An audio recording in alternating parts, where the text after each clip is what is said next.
Hello friends, ഇന്ന് നമ്മൾ കാണാൻ പോകുന്നത് വളരെ ഇൻട്രസ്റ്റിംഗ് ആയ ഒരു ത്രില്ലർ മൂവിയാണ്. അമേരിക്കയിലെ ഫേമസ് ബാങ്കറായ ആർച്ചർ മൺറോ ഹാർട്ട് അറ്റാക്ക് വന്ന് മരിക്കുകയാണ്. ആർച്ചറുടെ മരണശേഷം മൂത്ത മകൾ ലോറൻ അറിയുകയാണ് അച്ഛൻ വർഷങ്ങളായി ഒരാളെ തടവിൽ പാർപ്പിച്ചിരിക്കുകയാണ്.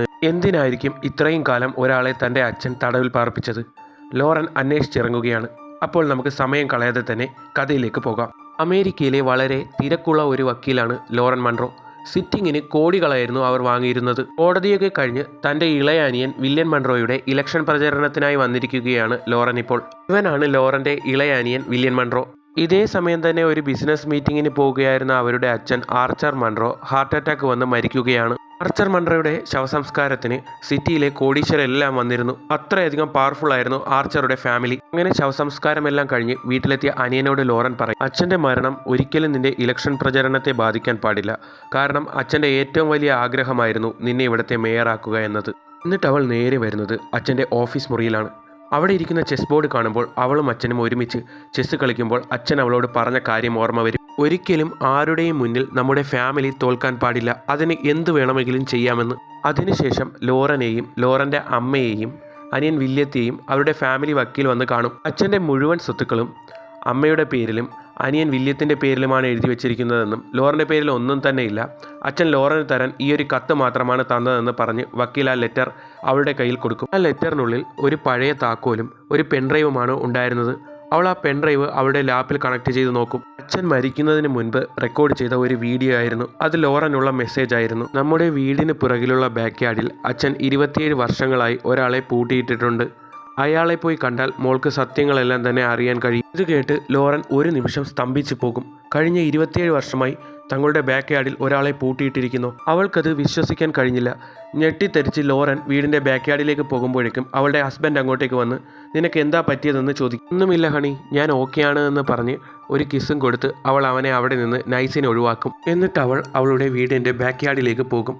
ബാക്ക് യാർഡ് ഒരു ചെറിയ കാട് പോലെയാണ്. അപ്പോഴാണ് അവൾക്ക് ഓർമ്മ വരുന്നത് കുട്ടിക്കാലത്ത് അവൾ കളിക്കാനായി ബാക്ക് യാർഡിലേക്ക് വന്നപ്പോൾ ഇങ്ങോട്ടേക്കൊന്നും കുട്ടികൾ വരാൻ പാടില്ല എന്നും പറഞ്ഞ് അച്ഛൻ അവളോട് ഷൗട്ട് ചെയ്തത് ഓർമ്മ വരും.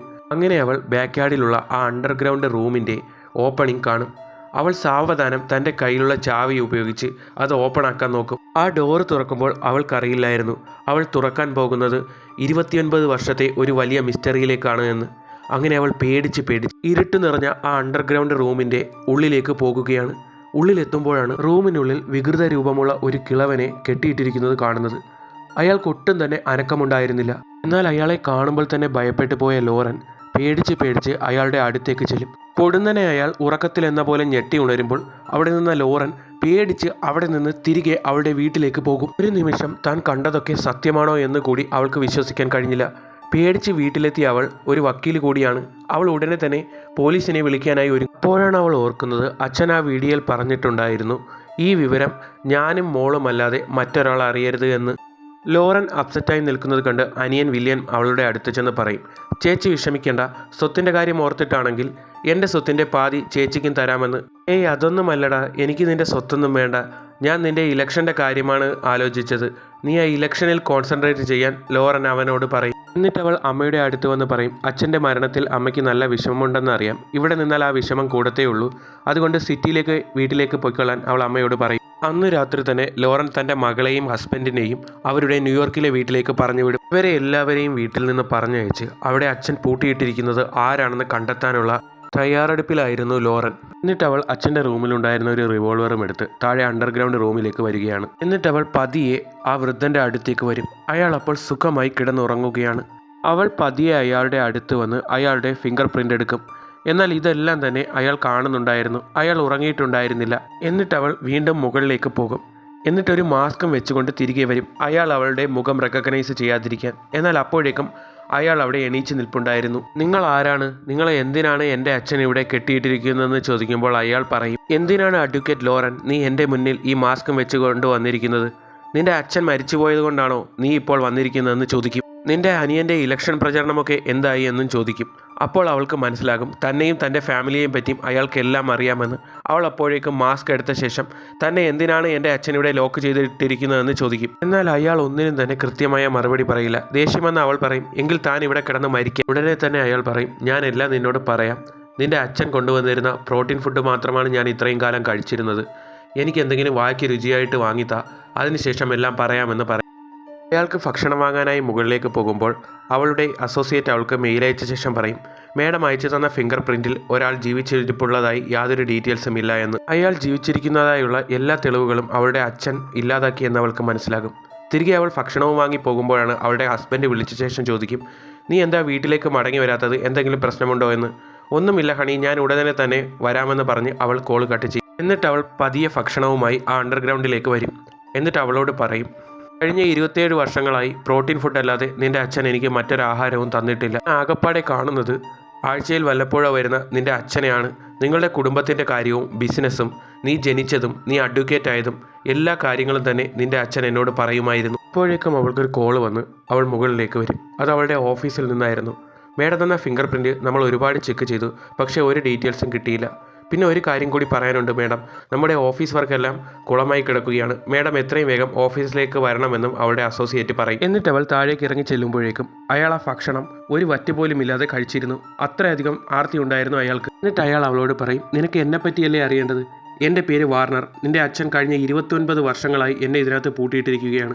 ആ ഷെൽഫിൽ നോക്കിയാൽ നിനക്ക് എൻ്റെ ഓരോ വർഷത്തെയും ഫോട്ടോസ് കാണാമെന്ന് പറയും.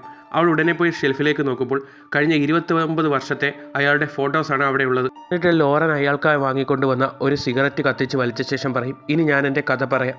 വർഷങ്ങൾക്ക് മുൻപ് നിൻ്റെ ഡാഡിയും ഞാനും ഒരു പബ്ബിൽ പോയി അർമാദിച്ചു കൊണ്ടിരിക്കുകയായിരുന്നു. അതിനിടയിൽ നിൻ്റെ ഡാഡി അവിടെ ഒരാളുമായി വഴക്കുണ്ടാക്കും. പെണ്ണുങ്ങളും ഡ്രഗ്സും നിൻ്റെ അച്ഛന് ഒരു അഡിക്ഷൻ തന്നെയായിരുന്നു.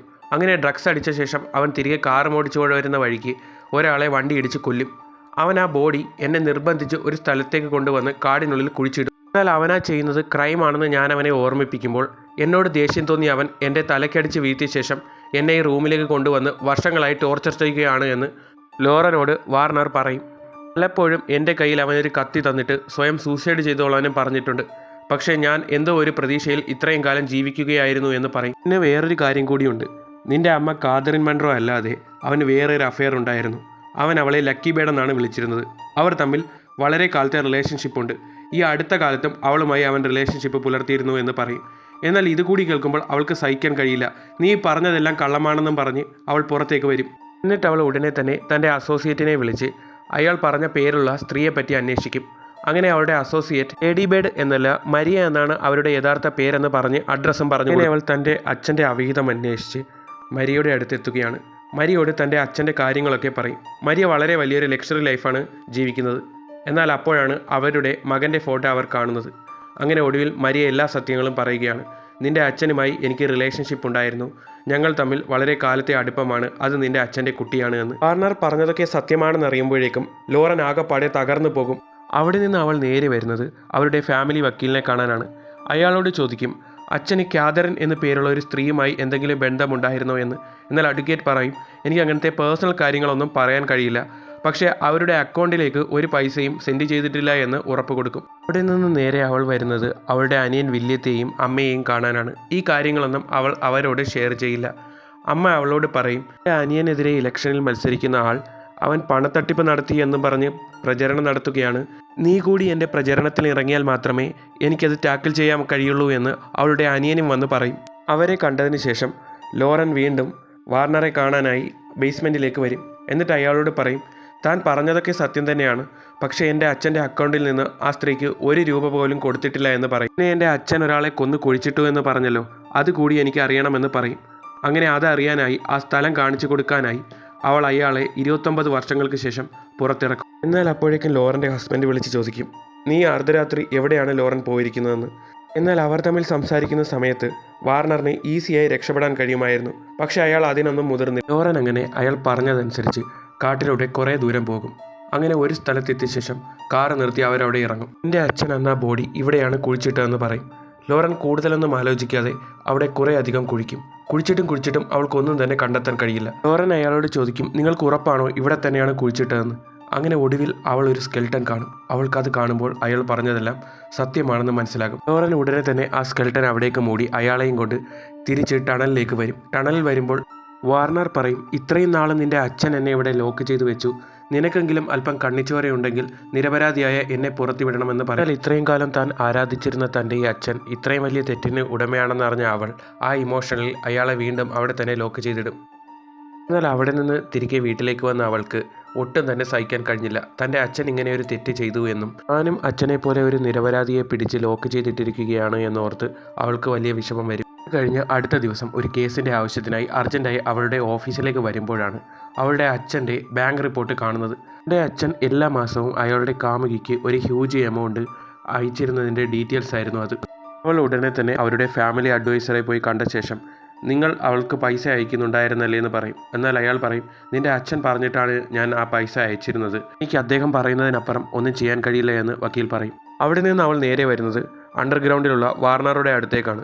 അയാളോട് അവൾ പറയും, ഈ ബാഗിനുള്ളിലുള്ളത് നിങ്ങളുടെ ഡ്രസ്സാണ്. ഞാൻ പോയി വരുമ്പോഴേക്കും നിങ്ങൾ ഡ്രസ്സപ്പ് ചെയ്ത് നിൽക്കണം. നിങ്ങളെ ഞാൻ എന്നേക്കുമായി ഇവിടെ നിന്ന് ഫ്രീ ആക്കുകയാണെന്ന് പറയും. നിന്ന് അവൾ നേരെ വരുന്നത് ഫാമിലി അഡ്വൈസറുടെ അടുത്തേക്കാണ്. അയാളോട് പറയും, എനിക്ക് നിങ്ങൾ എൻ്റെ അക്കൗണ്ടിലുള്ള 1 മില്യൺ റുപ്പീസും പിന്നെ ഒരു ഫേക്ക് പാസ്പോർട്ടും ഉണ്ടാക്കി തരണം, എന്നോട് മറ്റൊന്നും ചോദിക്കരുതെന്നും പറയും. അവിടെ നിന്ന് നേരെ അവൾ വാർണറുടെ അടുത്ത് വന്ന് പറയും, നിങ്ങളുടെ നഷ്ടപ്പെട്ട പോയ ജീവിതത്തിന് പകരമാകില്ല എന്നറിയാം, എന്നാലും നിങ്ങൾക്ക് മറ്റൊരു രാജ്യത്ത് സുഖമായി ജീവിക്കാനുള്ള എല്ലാ കാര്യങ്ങളും ഞാൻ ചെയ്തിട്ടുണ്ടെന്ന് പറയും. അങ്ങനെ നീണ്ട 29 വർഷങ്ങൾക്ക് ശേഷം വാർണർ ഒരു പകൽ കാണുകയാണ്. അയാൾക്ക് എന്തെന്നില്ലാത്ത സന്തോഷം വരും. അയാളുടെ കണ്ണുകൾ നിറയും. വാർണറിനെയും കൊണ്ട് അവൾ നേരെ വരുന്നത് അവരുടെ പ്രൈവറ്റ് ജെറ്റിൻ്റെ അടുത്തായിരുന്നു. അവിടെ അയാളുടെ ലീഗൽ അഡ്വൈസറും ഉണ്ടായിരുന്നു. ലാസ്റ്റായി അവൾ അയാളോട് പറയും, നിങ്ങൾക്ക് ജീവിക്കാനുള്ള എല്ലാ സാഹചര്യങ്ങളും ഞാൻ ഉണ്ടാക്കി തന്നിട്ടുണ്ട്, ഇനി ഒരിക്കലും തിരിച്ചു വരരുതെന്നും പറഞ്ഞ് അയാളെ ആ ജെറ്റിൽ കയറ്റിവിടും. എന്നാൽ ഇതേ സമയം അപ്രതീക്ഷിതമായി വീട്ടിലേക്ക് വരുന്ന ലോറൻ്റെ അമ്മ വാർണറുടെ ഫോട്ടോസ് കാണും. അത് കണ്ട് പേടിച്ച് നിൽക്കുമ്പോഴേക്കും ലോറൻ അങ്ങോട്ടേക്ക് വരും. ഇയാളൊരു ക്രൂരനാണെന്ന് പേടിച്ച് വിറച്ച അവളുടെ അമ്മ ലോറനോട് പറയും. എന്നാൽ ലോറൻ പറയും, ഇയാളെ അച്ഛൻ വർഷങ്ങളായി ബേസ്മെൻറ്റിൽ പൂട്ടിയിട്ടിരിക്കുകയായിരുന്നു. കുറച്ച് മുൻപാണ് ഞാൻ അയാളെ രക്ഷപ്പെടുത്തി വെനസ്വലയിലേക്ക് പറഞ്ഞയച്ചെന്ന് പറയും. അയാൾ ഇപ്പോഴും ജീവിച്ചിരിപ്പുണ്ടായിരുന്നു. അയാൾ നമ്മുടെ കുടുംബം നശിപ്പിക്കും മോളെ എന്ന് ലോറനോട് പറയും. ഇത് കേട്ട് ലോറൻ പേടിച്ചരണ്ടു പോകും. അവൾ ഉടനെ തന്നെ തൻ്റെ ഗണ്ണും എടുത്ത് ലീഗൽ അഡ്വൈസറുടെ വീട്ടിലേക്ക് ചെല്ലുമ്പോഴേക്കും വാർണർ ലീഗൽ അഡ്വൈസറിനെ കൊന്നിരുന്നു. അപ്പോഴേക്കും ഇനി അയാൾ തൻ്റെ അമ്മയെ അന്വേഷിച്ച് വീട്ടിലേക്ക് വരാനാണ് ചാൻസ് എന്നും കരുതി അവൾ തിരികെ വീട്ടിലേക്ക് വരും. എന്നാൽ വീട്ടിലെത്തുമ്പോഴേക്കും അവളുടെ അമ്മ അവിടെ ഉണ്ടായിരുന്നില്ല. അവൾ ഉടനെ തന്നെ ആ ടണലിലേക്ക് പോയി നോക്കും. പേടിച്ച് അവൾ ടണലിലേക്ക് കയറുമ്പോഴേക്കും വാർണർ അവളെ പിന്നിൽ നിന്ന് അറ്റാക്ക് ചെയ്ത് അവിടെ ലോക്ക് ചെയ്തിടും. എന്നിട്ട് അമ്മയെയും മകളെയും കെട്ടിയിട്ട ശേഷം വാർണർ അവരോട് പറയും, നിൻ്റെ അച്ഛനും നിൻ്റെ കുടുംബക്കാരും എന്നോട് ചെയ്തതിന് ഇന്ന് ഞാൻ പകരം വീട്ടാൻ പോവുകയാണ്. നിനക്കറിയാമോ, പണ്ട് നിൻ്റെ അച്ഛൻ കുടിച്ചിട്ട് ബോധം കെട്ട് വന്ന നിൻ്റെ അമ്മയോട് ഞാൻ അപമര്യാദയായി എന്തോ പെരുമാറിയെന്നും പറഞ്ഞാണ് നിൻ്റെ അച്ഛൻ ആളുകളുടെ മുന്നിൽ വെച്ച് എന്നെ ക്രൂരമായി മർദ്ദിച്ചത്. അവൻ്റെ ഫ്രണ്ടാണ് ഞാനെന്ന് കൂടി അവൻ ഓർക്കാതെ എന്നെ മർദ്ദിച്ച ശേഷം അവൻ്റെ കാറിലേക്ക് എന്നെ എടുത്തെറിഞ്ഞു. എന്നിട്ട് അവൻ എന്നെയും കൂട്ടി വരുന്ന വഴിക്കാണ് അവൻ്റെ കാർ ആക്സിഡൻ്റായി ഒരാൾ മരിക്കുന്നത്. അവൻ എന്നിട്ട് അയാളെയാണ് അന്ന് ആ രാത്രി അവിടെ കൊണ്ടുപോയി കുഴിച്ചിട്ടത്. അതിനുശേഷം നിൻ്റെ അമ്മയോട് ഞാൻ ഈ തെറ്റ് ചെയ്തതിന് എന്നെ തലക്കടിച്ച് ബോധം കെടുത്തി അവൻ ഈ കഴിഞ്ഞ 29 വർഷം ടോർച്ചർ ചെയ്തു. അതിന് പകരമായി എനിക്ക് അവൻ്റെ കുടുംബം നശിപ്പിക്കണം. പക്ഷെ ഞാൻ നിന്നെ ഒന്നും ചെയ്യില്ല, നിൻ്റെ ഈ അമ്മയെ ഞാൻ നരകിപ്പിക്കും. എന്നിട്ട് അയാൾ പറയും, നിൻ്റെ യഥാർത്ഥ അച്ഛൻ ആർച്ചർ മൺറോ അല്ല, ഈ ഞാനാണ്. സംശയമുണ്ടെങ്കിൽ നിൻ്റെ അമ്മയോട് ചോദിച്ചു നോക്ക്. നിൻ്റെ അമ്മയോടും നിന്നോടും അത്രയധികം സ്നേഹമുള്ളത് കൊണ്ടാണ് അയാൾ നിന്നെ സ്വന്തം മകളെ പോലെ നോക്കിയതെന്ന് പറയുമ്പോഴേക്കും അവളുടെ അമ്മ പുറകിൽ നിന്ന് അയാളെ വെടിവെച്ച് വീഴ്ത്തും. അവളുടെ അമ്മ പറയും, അയാൾ പറഞ്ഞത് സത്യമാണ്, നിൻ്റെ അച്ഛൻ അയാൾ തന്നെയാണ്. പക്ഷേ ആർച്ചർ നിന്നെ ഒരിക്കലും മറ്റൊരാളുടെ മകളായി കണ്ടിട്ടില്ല എന്ന് പറഞ്ഞ് അവരതിനെ തീയിടും. ആ ഒരു സീനോട് കൂടി ഈ സിനിമയുടെ അവസാനിക്കുകയാണ്. കഥ ഇഷ്ടമായെങ്കിൽ എൻ്റെ എല്ലാ കൂട്ടുകാരും ചാനൽ ഒന്ന് സബ്സ്ക്രൈബ് കൂടി ചെയ്യണം.